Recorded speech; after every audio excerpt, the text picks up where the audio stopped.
Good morning, Stan. Stan is my guest today. He is one of my trustee lenders that I've used for several transactions, and he is joining us today from Movement Mortgage in Allentown. Good morning, Mari. Thanks for having me on. This Yes. is awesome. We've worked together for a while, so you're awesome at what you do and everything. So thank you, thank you. And you've been in this industry for quite some time, more than me, that I've been in real estate. So just about briefly, 25 years. 25 years. Yes. Wow. So you've seen a lot of changes over the years. I've seen lots of changes. Okay. Yes. And today I wanted to talk specifically about buyers agreeing to use an appraisal gap contingency on an offer. But before we do that, can you just briefly tell us, everyone's asking about the market and the pivoting or shifting that's happening. And maybe you could just, from your experience, just briefly tell us that you've seen this before and kind of what to expect, without looking into a crystal ball. Yeah. No, thanks. So the market right now is from an interest rate market right now, which that seems to be in everyone's eyesights and even ears, because there's a lot of different opinions on that.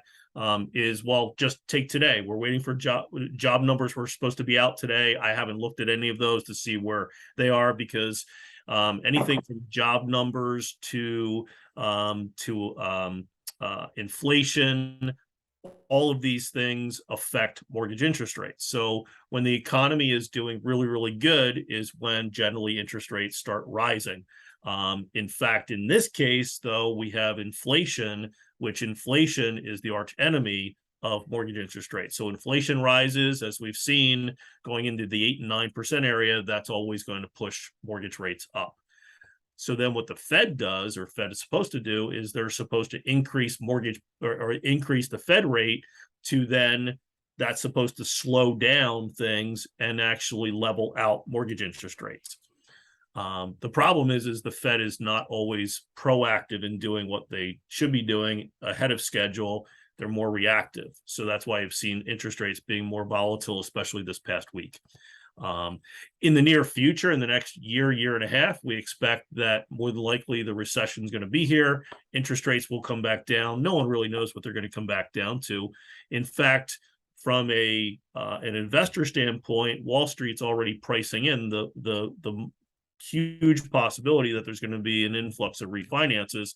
So that's why you're seeing that it's harder to get a 0-point loan right now, where clients actually are and are paying points to buy it down. So, okay, excellent. Thank you. That was even more powerful than I expected. Thank you. You're welcome. That was chock full of just great nuggets. Thank you. That was so informative. Okay, so coming from the market that we've experienced over the last year, I'm going to say year because we're going to go back to 2021. It has definitely been a seller's market. And with that being said, buyers have gotten very creative to win offers. And one of the things they've been doing is waiving the appraisal contingency. Maybe we can just explain that briefly, what that entails and some of the repercussions that can happen from that. Yeah. So again, from a lender standpoint, when a client waives the appraisal contingency, it basically says that, they're hoping that the property is going to appraise for the actual sales price. If it does not appraise for the sales price, then no matter that difference, they will pay the difference. So if it's a $250,000 sales price and it appraises at $250,000, which is the goal, or slightly higher, then that's a win for everyone. However, if they're buying it for $250,000, but it only appraises for, say, $240,000, then generally what they're going to do is they're going to have the monies currently that they're paying out of pocket for down payment, closing costs, plus the additional $10,000. Now, the difference would be if they're putting more money down. Let's say they were putting 20% down. Now we might be able to fudge that loan a little bit where they're putting still a total of that 20% down. But from a lender standpoint, they're not, because we're basing everything off the sales price or appraised value, whichever's lower. So in this case, the appraised value would be lower. So we would be basing everything off that. So down payment, everything is based off the appraised value. So now it looks like they're not putting 20% down from a lender standpoint, from a risk. So now they might have to then pay PMI. That's where that's where we have to break it down for the clients and show them. Okay. The easiest would be, let's just say that it underappraises for $5,000. Buying it for $250, it underappraises for $245. And let's just say that they were bringing $25,000 total all in before. Now they would just be bringing 30, if that's the case. Okay.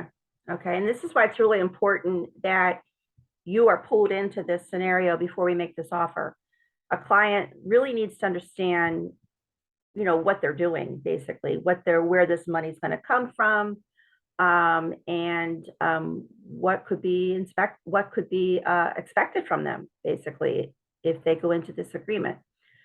So that's what I love about you is, you're always available, especially on the weekends. And if we need to do something creative, you're going to come up with it and you're going to thoroughly explain it. So that's what I enjoy working with you on, definitely. So yeah, I know when we do this appraisal contingency addendum, there are two options on it. I don't know if you're in a position to kind of look at that.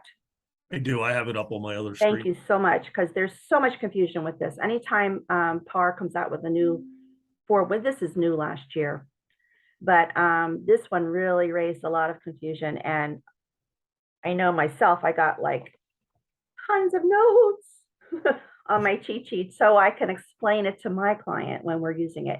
So maybe you could just, with that scenario you just shared on the 250 scenario, you could maybe look at the options here. And I know our audience isn't going to see the form, but if they are going to use it, they will indeed be looking at it.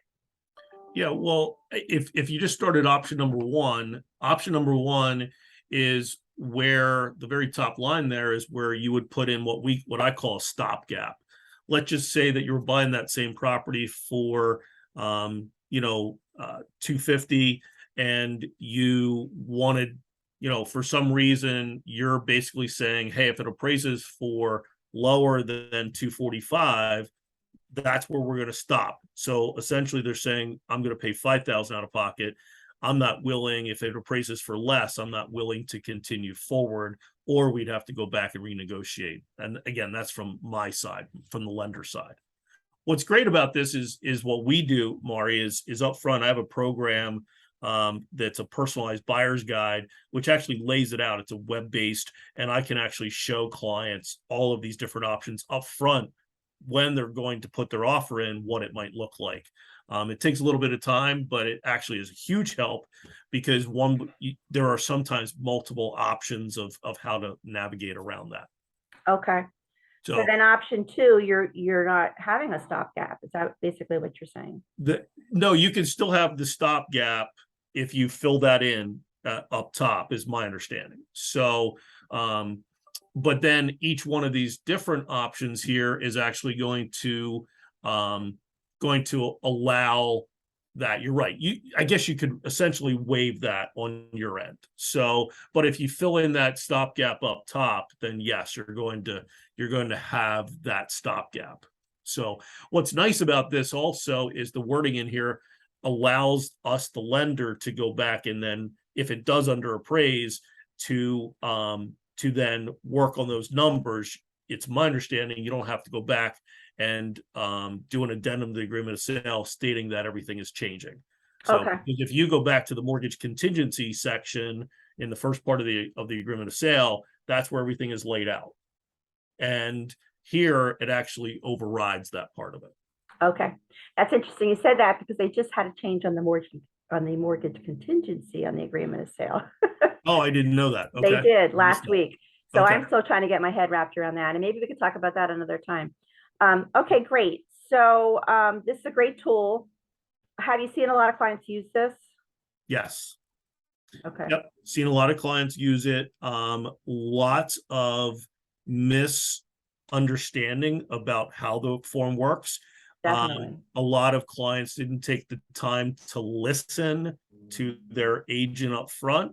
And I know you walked everyone through how patient you are and everything of walking everyone through. But there are other ones who said, just read it and sign it, where that's the no-no. And yes, in the end, some of them didn't even realize that they were agreeing. They understood they were agreeing to pay a certain amount out of pocket, but they didn't know the specific amount.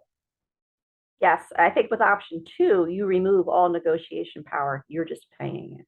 That is my understanding also. Yes, it's powerful. It is. And that's why it's important to have professionals like ourselves understand the forms, be able to explain them to our clients, and so they understand what they're signing, because they're given 20 forms at least to sign when they're putting an offer in. So we don't want to gloss over this. So yes, thank you very much. That was important. I've seen that's a whole nother subject probably, but I had a listing last year where somebody bought 40,000, and I think they took it out of their retirement or some sort of thing like that. I was like, wow. So yeah, there was a lot of desperation going on. I think what's encouraging is we're going to see some things changing. I know just from a market standpoint, we're seeing we're coming back to inspections, thank goodness. And so yeah, it's good to slow things down a little bit so buyers really understand, what they're getting into and the home. Yeah, yeah. And I see the same thing. I see inspections coming back and a little bit more time to put together the offer also, where before it was so rushed that there wasn't time to really think about, well, what if this happens? What if that happens? Yeah, yeah. And they only had their eyes on it one time, a house. I was telling them, hey, if you want to bring another set of eyes, bring your mom, bring your dad, bring your brother, bring whoever. Let's get more eyes on it, because we're not going to have a lot of time to stall. Yeah, we had a few clients who bought sight unseen. They had their realtor do a walkthrough, and that's how they bought the property. I've had 2 clients have done that. Yes, scary stuff, but that's what they had to do. Yep. So, all right, thank you. I appreciate that. Is there anything else you want to add to this before I cut off our time here? No, not on this part. I mean, I think the important part right now is that it's still a great time to buy. One of the key things that we see, and going back to the market, is that a lot of people think that I should wait until next year when things seem to slow down. That's not what we're seeing right now, because if you go back to the birth rates, are actually carried all those millennials here to this market, and that's what's driving the market. So when interest rates go down and the recession hits, a lot of people think that it slows the real estate market down. If you go back to the last 7 out of 8 recessions, taking 2008 out of it, because the mortgage industry created that because we created programs that never existed, never should have existed. You could breathe on a mirror and get a mortgage. But if you take those out of it, the last 7 out of 8, when interest rates went down, values increased. So it's still a great time to buy. And in fact, I just read an article that was really good that I'm going to try to put something together for my newsletter, where if you show someone who bought 2 years ago with low interest rates versus today buying and then refinancing in the future, the person that's buying today actually has probably a deal just as good as that person who did 2 years ago. Awesome. That's great. Thank you. And that's what I love about you being in the industry for so long, is you've seen the cycles, and in this type of industry, things do repeat themselves. Yes, they do. So it's awesome. Thank you so much. I appreciate your time today, and I can't wait to share this with my clients and many others. Awesome. Thank you so All much. right. Thanks. Take care. Bye.